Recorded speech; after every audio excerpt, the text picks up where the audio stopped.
You don't attract what you want, you attract what you are. In this powerful motivational speech, discover how to stop chasing, stop begging, and start transforming from within.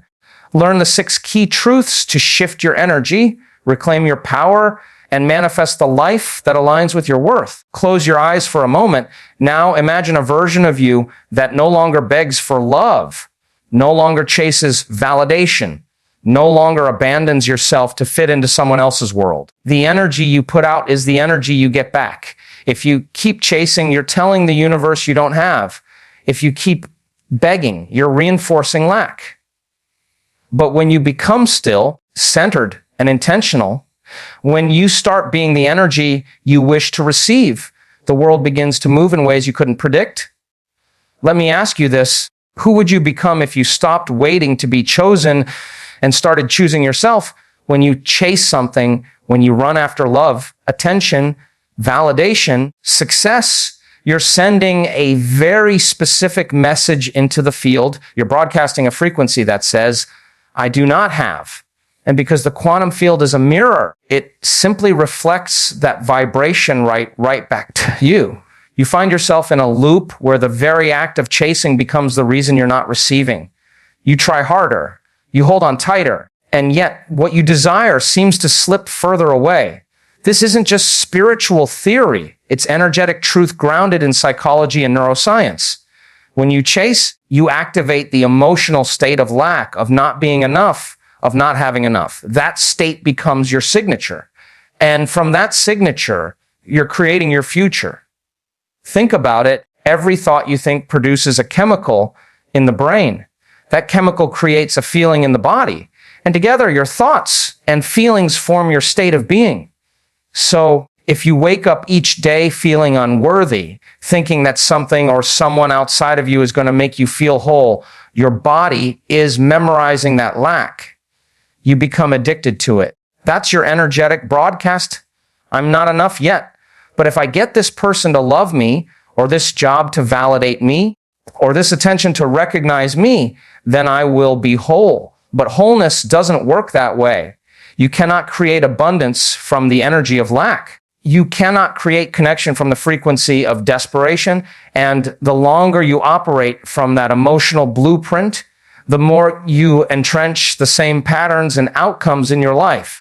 Now here's where the shift happens. When you stop chasing, when you pull your energy back from everything outside of you, and instead go inward, you begin to rewrite the script. You begin to signal a new vibration into the field. One of presence, one of wholeness, one of worthiness. You begin to feel it before it's visible. You begin to embody the version of you who already has what they used to chase. This isn't delusion, it's transformation. Because when your internal state changes, your external world cannot remain the same. The mirror has to adjust. You see, we've been conditioned to believe that if we just work harder, try more, prove ourselves, or hold on tighter, we'll finally be worthy of receiving what we desire. That's an outdated model of reality based on control, fear, and separation. New model, the model grounded in quantum principles, tells us something radically different. That the moment we shift our inner state, the moment we become the version of ourselves who already feels whole, we draw to us the experiences, relationships, and circumstances that match that new energy. It's not magic, it's alignment. And it starts with how we think and feel in this moment. When you chase something, your body enters a stress response. Your brain goes into survival. Your heart races. Your focus narrows. You become obsessed with the outcome. You lose access to your higher intelligence. You start to operate from old emotional patterns, perhaps rooted in abandonment, rejection, or fear of being unseen. And the worst part, you start to believe those emotions are the truth of who you are. You forget that they are just chemical residues of old experiences. You forget that you can change them. But when you stop, when you breathe, center, and remember that you are not broken, you begin to recover your power. You begin to rise into the energy of creation rather than reaction. And that's where the real work begins. You begin to train your body to feel worthy before the relationship comes, to feel abundant before the money arrives, to feel successful before the recognition shows up. That is the foundation of transformation. That is the energy that moves mountains. There is a stillness that comes when you no longer beg for what is already yours, a quiet power. You begin to look at the same world with new eyes, and you stop gripping so tightly to what isn't meant for you. You stop running after what doesn't resonate with your becoming. You stop performing for a love that doesn't see your truth. And slowly, with each breath, you start to reclaim your essence. Your focus shifts from proving your worth to remembering it. You start speaking differently, moving differently. Your presence changes the room. Why? Because you are no longer leaking energy into the void of not enough. You are rooted, whole. And in that state, life begins to flow to you. So if you find yourself chasing something right now, pause. Take a deep breath. Ask yourself, what emotion am I addicted to in this pursuit? What feeling am I unwilling to sit with inside myself? And can I be brave enough to feel it, to heal it, and to choose a new state instead? That's where freedom begins. Not by changing the world around you, but by changing your inner world first, because the field doesn't respond to your longing. It responds to your being. And the moment you become it is the moment you start attracting everything you used to chase. Every time you beg for someone's time, their love, their recognition, presence, you are unconsciously telling the universe a very clear message. I am not enough without this. You are training your nervous system to believe that worth is something external, something conditional, something that must be earned, chased, or pleaded for.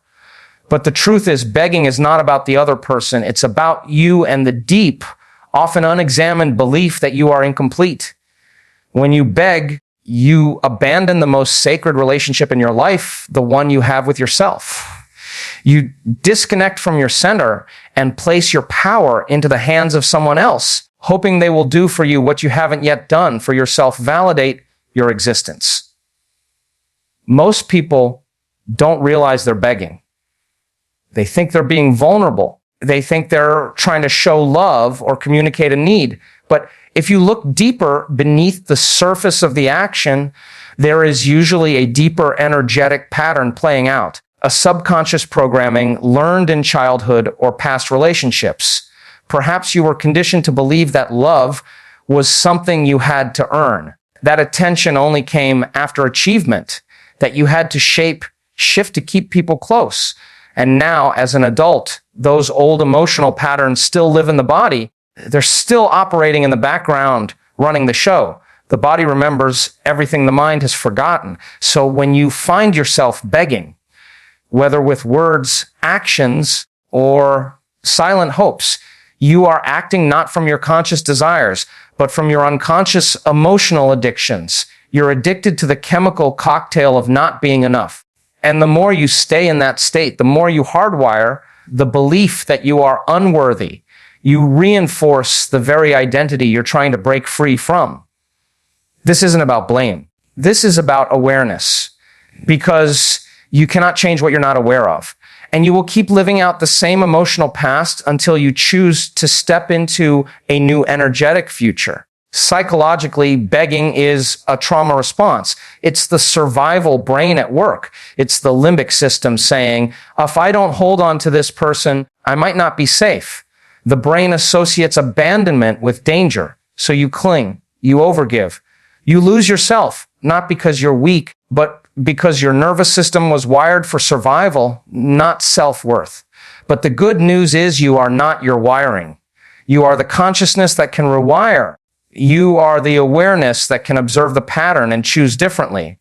And that's where the transformation begins. The moment you stop begging is the moment you begin reclaiming your power. The moment you say, I will no longer beg for what I deserve, is the moment you begin reprogramming your brain, reconditioning your body, and realigning your energy. At first, it may feel foreign, even painful. The body resists. It says, but this is how we've always done it. That's when the real work begins, not out there, but inside. You sit with the discomfort. You face the loneliness. You feel the fear of not being chosen. And then something miraculous happens. You realize you are still here, whole, intact, alive, that your worth was never in their hands. It was always in your own. You see, begging doesn't just diminish your power. It distorts your energy field, sends out a frequency of desperation that pushes away what you're trying to attract. People feel it. Even if they don't consciously understand it, they feel it in your tone, your posture, your presence. And because energy communicates before words ever do, your vibration tells the story long before your mouth opens. When you beg, you're not just speaking words. You are speaking from your wounds. You are projecting your unhealed parts onto others, hoping they will soothe what you haven't yet sat with. But imagine for a moment what would happen if you stopped. If you chose to hold your energy, not leak it. If you chose to sit in your own presence until your body believed it was enough, that's when you start to change your electromagnetic field. That's when your heart starts to open, not from a place of need, but from a place of wholeness. And when your heart and brain are in coherence, when your thoughts are aligned with your feelings, you begin to project a new signal into the field. A signal that says, I am whole. I am worthy. I no longer need to beg for what is already within me. This new frequency is magnetic. It draws to you the people and experiences that reflect your new state of being. Why? Because the field doesn't respond to your words. It responds to your vibration. And when your vibration shifts from need to fulfillment, from lack to love, from fear to freedom, you become a different person, not just in theory, but biologically, neurologically, energetically. Your past no longer owns you. Your pain no longer defines you. You stop living in reaction and begin living in creation. But this transformation doesn't come from pretending. It comes from going within. It comes from noticing every time you want to reach out and beg, and instead asking yourself, what am I trying to get from them that I haven't given myself? That's the moment you meet your inner child. That's the moment you soothe your nervous system. That's the moment you break the loop. We often believe that if we just get their attention, their love, their presence, then we'll finally feel peace. But that belief is an illusion, because even when you get what you want, if you haven't changed the core belief driving the begging, you'll keep needing more. You'll stay in the cycle of seeking.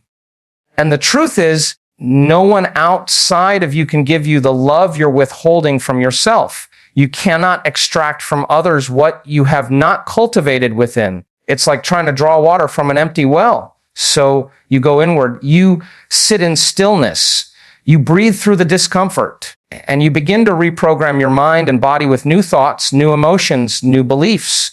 You begin to teach your body what it feels like to be chosen, to be valued, to be seen, not by others, but by you. And over time, that internal state becomes your new normal. You're no longer a victim of your past or a prisoner of your emotional patterns. You are a creator. You are a creator, a deliberate architect of your own frequency. The begging stops, not because you've hardened your heart, but because you've opened it to yourself. You no longer plead for a seat at a table that wasn't built for you. You build your own. And in doing so, you become the kind of person who doesn't chase, doesn't beg, doesn't lose themselves to be loved. You become the kind of person who attracts, not by force, but by resonance. You vibrate with self-respect. You emit a frequency of enoughness. And the world, in turn, begins to respond, not because you asked it to, but because you became it. The more you attach yourself to the outcome, the more you push it away. This isn't punishment. It's physics. It's energy. It's the invisible law that governs creation. What you resist persists. What you grip too tightly escapes. And yet, most people are never taught this. They're taught to fixate, to obsess, to fight for what they want with every ounce of their being. There's a difference between intention and obsession, between vision and desperation. And when you become emotionally entangled with an outcome, when you need it in order to feel okay, you create resistance in the very field you're trying to influence. You send out a signal that says, I don't have. I'm not enough. I'm afraid I'll never get this. And the field, which is always listening, mirrors that signal back. In the quantum model of reality, creation doesn't come from effort. It comes from coherence, from alignment, from becoming the version of yourself that already has what you desire. And that version of you doesn't chase. It doesn't cling. It doesn't grasp for what's already within. That version is detached, not in a careless or cold way, in a spiritually mature way. Detachment isn't the absence of desire. It's the absence of fear. It's the ability to want something deeply and still feel whole without it. It's the inner knowing that you're not waiting for the thing to complete you. You are completing yourself in the waiting. Most people live in a state of emotional dependency. Joy is tethered to outcomes. Their peace is conditional. Their sense of worth rises and falls with what's happening outside of them.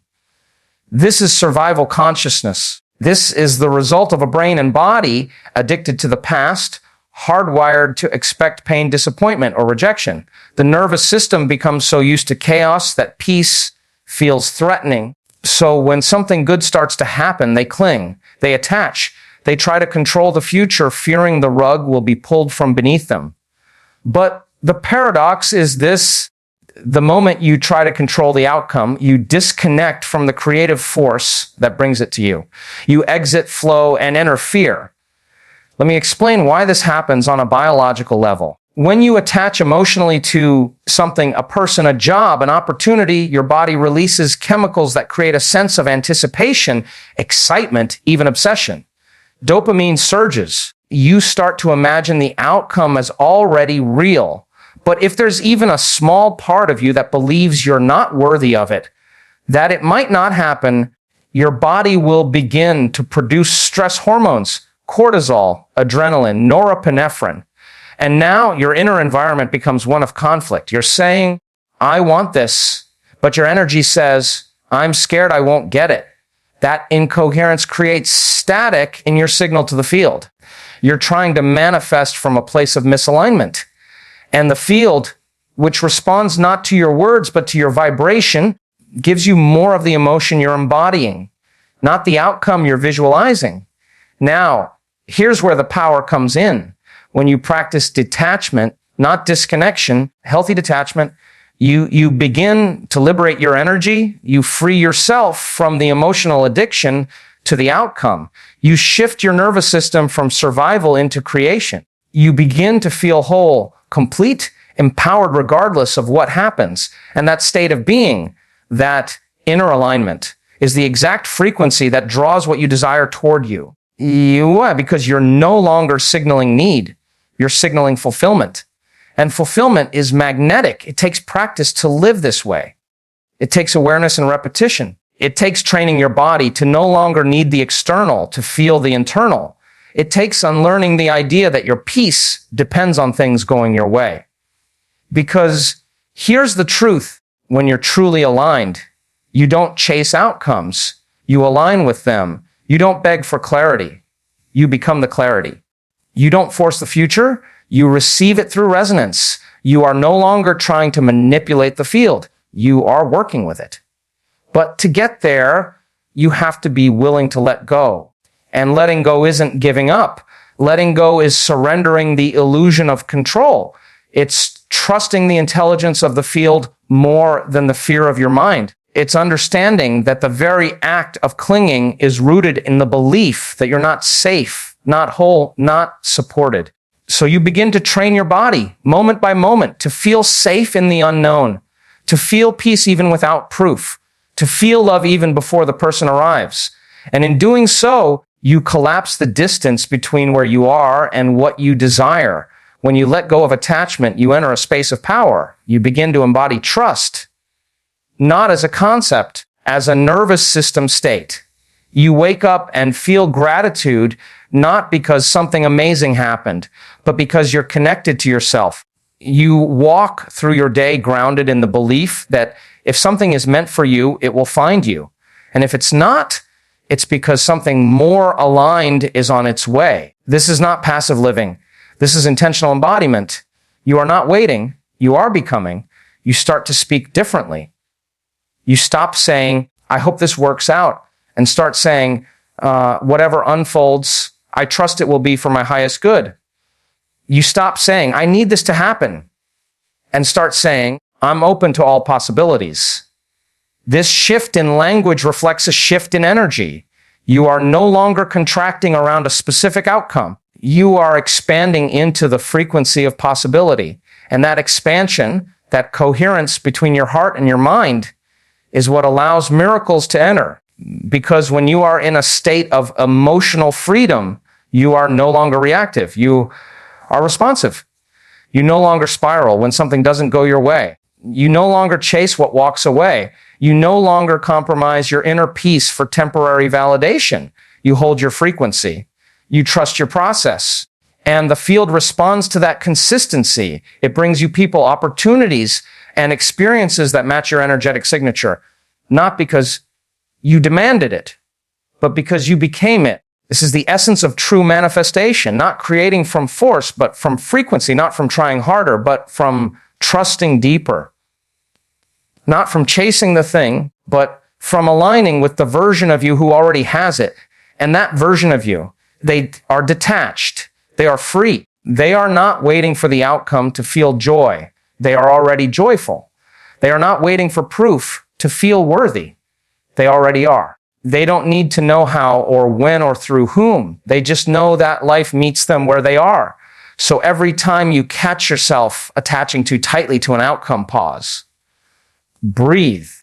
Bring yourself back to the present moment. Feel the energy of the outcome already in your body. Speak the belief into your cells. And then let it go.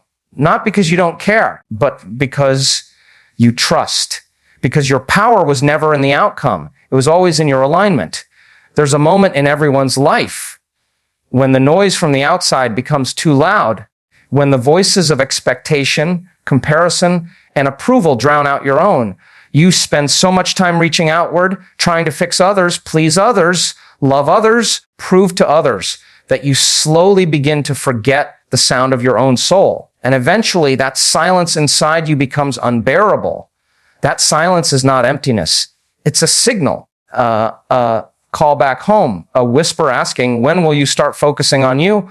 We live in a culture that glorifies external achievement, but rarely celebrates internal alignment. We're taught to measure success by productivity, our value by the attention we receive, and our identity by the roles we play. But beneath all of that, beneath the masks and performance, is the truth you are not here to fix the world at the expense of your own wholeness. You are not here to sacrifice your peace so that others are comfortable. You are not here to abandon your intuition in the name of loyalty. You are here to remember who you are, and that remembering requires focus, real focus. Not the kind of focus driven by anxiety or ambition, but the kind born of love, the kind of focus that says, I matter.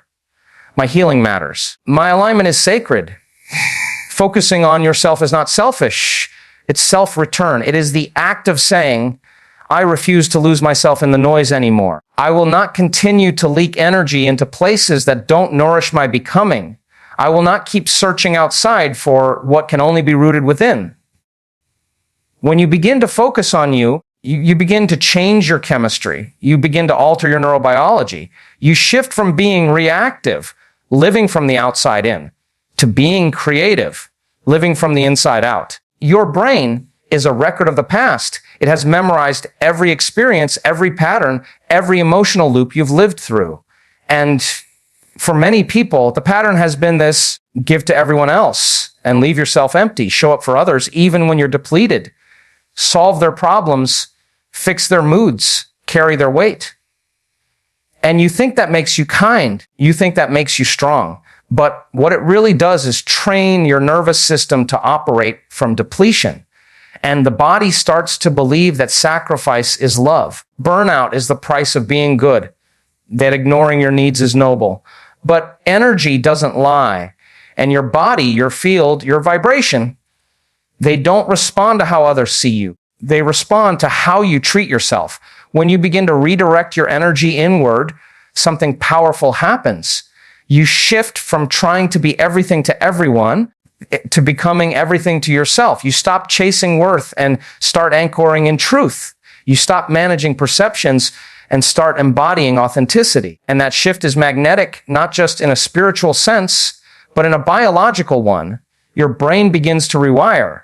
Your heart begins to open. Your cells begin to feel safety where there was once stress. This inner focus is not about isolation. It's about integration. It's about creating coherence between your mind, body, spirit. It's about becoming so familiar with your inner world that you stop reacting to the outer one. Because when you're focused on everyone else, you lose connection to your intuition. You override your own signals. You say yes when your body says no.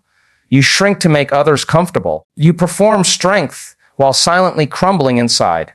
But when you begin to focus on yourself, you become the observer. You start to witness the patterns, the loops, the triggers. You become aware of how often you abandon yourself for the sake of peace.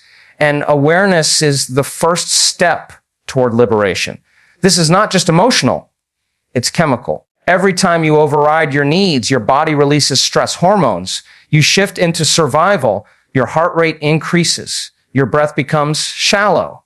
Your brain becomes incoherent. You lose access to your creative mind. You get stuck in the past. And from that state, you cannot create a new future. You can only repeat the old one. But when you pause, when you breathe, when you place a hand on your heart and say, I'm here now, you shift from reaction to regulation. You teach your body a new way of being. You remind your nervous system that safety can come from stillness, not people pleasing. That peace is not something others give you. It's something you build moment by moment, choice by choice. And when you begin to choose yourself gently, consistently, bravely, you begin to change the way you move through the world. You stop performing. You stop explaining. You stop needing to prove your worth. Instead, you anchor into your own energy. You listen to your body. You protect your time. You become aware of the thoughts that pull you away from your center, and you redirect them like a loving parent guiding a child back home. This is the essence of self-mastery, and it begins with focus. Some will not understand your shift. Some may even resist it. They were used to the version of you that gave without boundaries, loved without limits, sacrificed without recognition. But that version of you was surviving, not thriving. That version of you was over, functioning in systems that never served your soul. And as you rise into your own energy, as you begin to shine from within rather than search from without, you will lose people. But you will find yourself. And in finding yourself, you will discover something priceless, your own frequency, your own rhythm, your own internal authority. You will begin to feel safe in your own presence, comfortable in your own skin, fulfilled by your own alignment. And from that state, relationships change, opportunities flow, life opens in ways you couldn't have planned. Why? Because you are no longer trying to control life. You are partnering with it. You are no longer running from emptiness. You are rooted in wholeness. This inner focus is not a phase, practice, a devotion, a new way of living. It requires patience, compassion, and courage. It requires sitting in silence when you want to distract. It requires feeling what you used to numb. It requires choosing yourself when everything in your past told you not to. But every time you choose to come back to yourself, to sit with yourself, breathe through the comfort of healing, you are becoming new. Yeah. You are becoming free. Because the truth is, you were never broken. You were just disconnected from your own light, from your own worth, from your own inner compass. And now you are remembering, not because someone told you who you are, but because you slowed down long enough to feel it, to hear it, to know it. And that knowing, that self-knowing, is what changes everything. Not because the world becomes easier, but because you become clearer, more grounded, more conscious. And when you live from that space of inner alignment, life responds. Not to who you pretend to be, but to who you actually are. Your past may have shaped you, but it does not have to define you. It may have programmed your mind, conditioned your emotions, and trained your body to expect a certain kind of life. But the moment you become aware, you gain the power to choose something different. The future isn't written in the past. Future is created in the present moment. And the more fully you can inhabit the now, not just with your mind, but with your body, with your heart, with your breath, the more you begin to unhook yourself from the emotional addictions that keep you tethered to a reality you no longer want.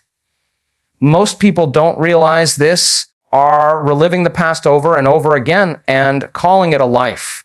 They think they're moving forward, but emotionally, energetically, chemically, they're in the same loop. Wake up thinking the same thoughts, feeling the same emotions, repeating the same behaviors, and expecting something new to show up. But nothing can change out there until something changes in here. That's the law. That's how energy works.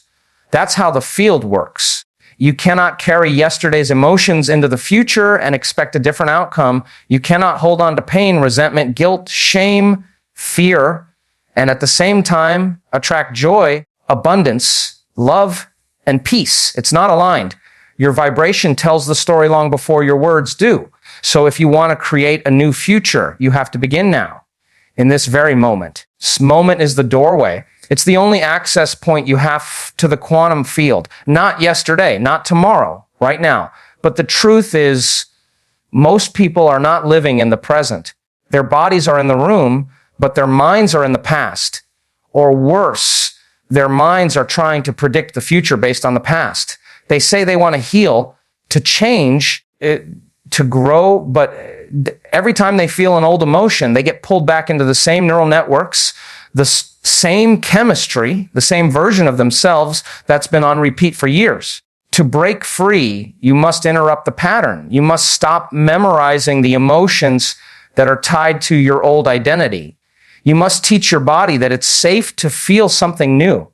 And that begins by becoming aware. Awareness is the first step. When you start to notice the thoughts that are not aligned with your vision, when you catch yourself rehearsing fear, when you observe the internal dialogue that tells you you're not enough, that's when you take your power back. Because you cannot change something you're not conscious of. And once you're aware, you're no longer the program. You become the programmer. This is not just philosophy. It's neuroscience. Every time you think a thought, you fire a neural circuit. Every time you feel an emotion, you reinforce a chemical signature. And if you keep firing and feeling the same thoughts and emotions, you hardwire your brain into a specific pattern. You become neurologically addicted to being the old version of yourself. Your identity becomes a series of memorized emotions and conditioned behaviors. So in order to change, you have to fire new circuits. You have to think greater than you feel. You have to teach your body what the future feels like before it arrives. That's what presence is. It's not about escaping reality. It's about creating a new one. It's about stepping outside the known, what's predictable, what's familiar, and entering into the unknown. Unknown is where all possibilities exist. That's where the new you lives. That's where the vision of your future self already exists as a potential. You can't access that future by dragging your past into it. You access it by stepping fully into the present and becoming emotionally aligned with the version of you who already lives that future. So ask yourself, who would I be if I no longer believed in my limitations? Who would I be if I didn't wake up rehearsing the pain of yesterday? What emotions would I feel if I were already healed, already abundant, already deeply in love with my life? Your body has to feel those emotions before the experience shows up. You have to become the future before it arrives. That's the work. That's the practice. And it takes commitment because your body is used to being your past. It's memorized it so well that it resists change. It wants to go back to what's known, even if it's painful, because the known feels safe. But the truth is, transformation happens when you're willing to feel uncomfortable, when you're willing to sit in the gap between the old you and the new you and not run back to what's familiar, when you're willing to feel the uncertainty of change without needing to control it. That's where the miracle happens. When you stay present, when you breathe through the fear, when you choose faith over familiarity, you become something new. And that newness sends out a different signal into the field. That's when the field starts to rearrange itself in your favor. Not because you forced it, but because you became coherent, because your energy became aligned with your vision, because you stopped being a victim of your history and became a creator of your destiny. This is the power of presence. It's not passive. It's not just mindfulness or meditation. It's the most radical act of creation there is. Because when you are fully present, you are no longer bound by time. You are no longer repeating old stories. You are no longer reacting from wounds. You are no longer looking for something outside of you to change your internal state. You are it. You are the cause. You are the frequency. And when that becomes your new normal, your external life begins to match it. You begin to see synchronicities. Doors open. People show up. Not because of luck, because you're no longer emitting the static of your past. You're broadcasting a clear signal. You're living as your future self now. And the universe, the quantum field, intelligence that governs all of life. It responds not to what you want, but to who you are being. That's why this work matters. That's why the present moment is everything. Because the moment you commit to living in the now, the moment you stop being defined by your past emotions and instead choose new ones, you set in motion an entirely new timeline. And that timeline is already waiting for you. All you have to do is become the version of yourself that belongs to it. There's a freedom that comes when you stop chasing what was never meant for you. A quiet, powerful liberation that rises up in your body when you realize that you don't have to run anymore, you don't have to force, and you certainly don't have to convince anyone of your value. We spend so much of our lives gripping tightly to people, to outcomes, to expectations. We believe that if we can just hold on a little longer, try a little harder, give a little more, then maybe, just maybe, we will finally be chosen, finally be enough. What if the very act of chasing is the signal that's keeping it all away? What if chasing isn't a form of strength, but a form of fear disguised as effort? When you chase, you're sending out a very specific message, not just to others, but to the quantum field. You're telling it, I am incomplete. I need something outside of me to feel whole. I am not yet worthy of receiving. And the field, which is always responding to your state of being, reflects that message right back. You don't get what you want. You get what you are. You get what you believe. You get what you embody. And so long as you are operating from a state of lack, from the belief that love, peace, success, or joy is something you have to chase, you remain in a loop where the very thing you desire moves further away. But there's another way, a more powerful way. It begins the moment you realize that you are the source, not the seeker. That you don't need to run after anything, because the moment you become it, you attract it.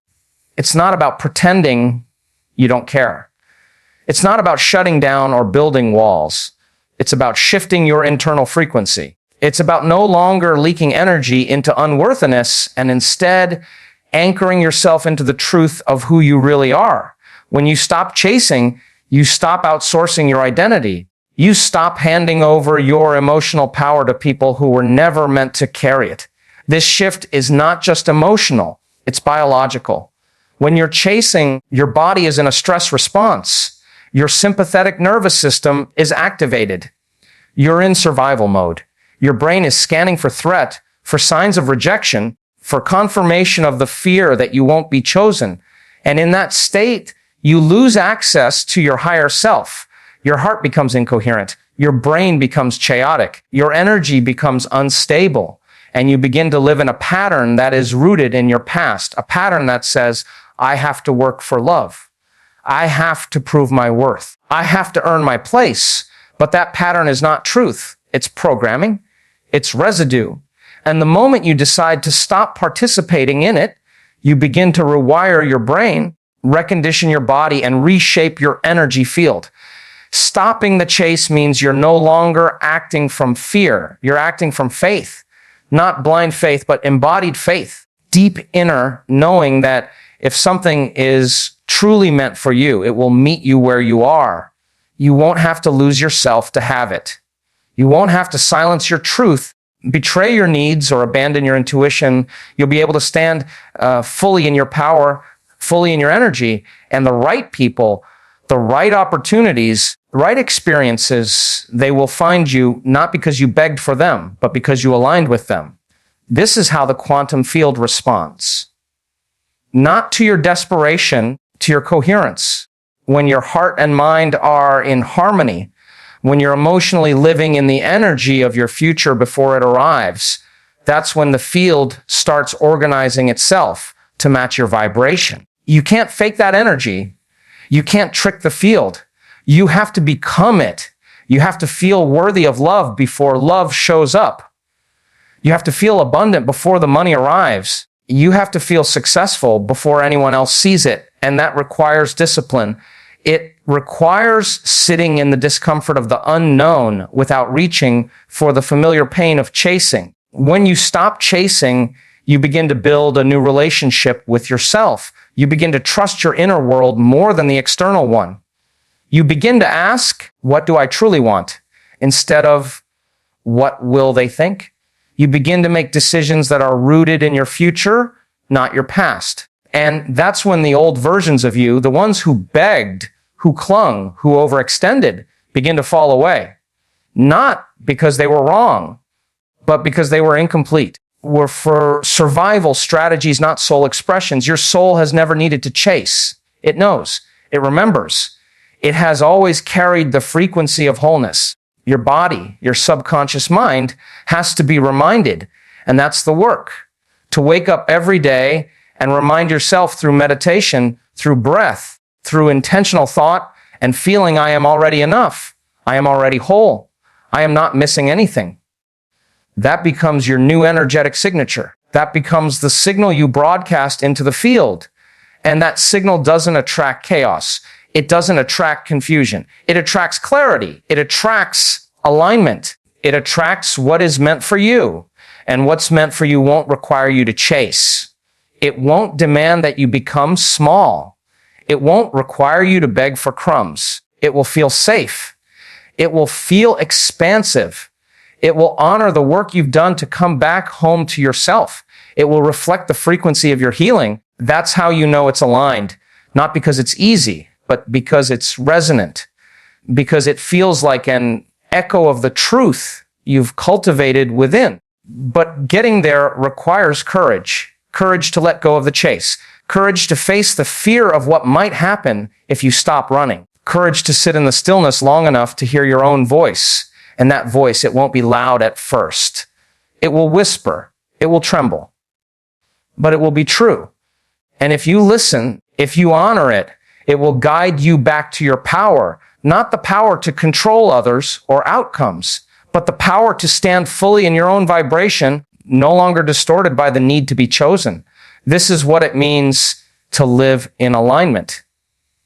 You're no longer trying to earn love. You're being it. You're no longer searching for permission. You're giving it to yourself. You're no longer following the old map.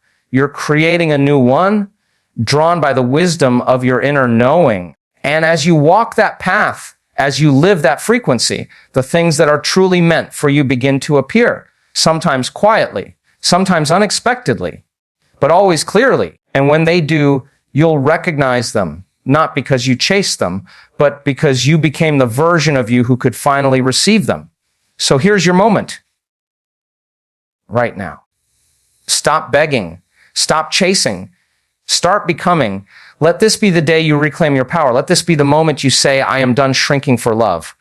I am done chasing what doesn't see me. I am done ignoring the truth of who I am. If this message resonated with you, leave a comment and say, I choose me. Like, share and tag someone who needs to hear this today. And remember, when you focus on you, everything else aligns.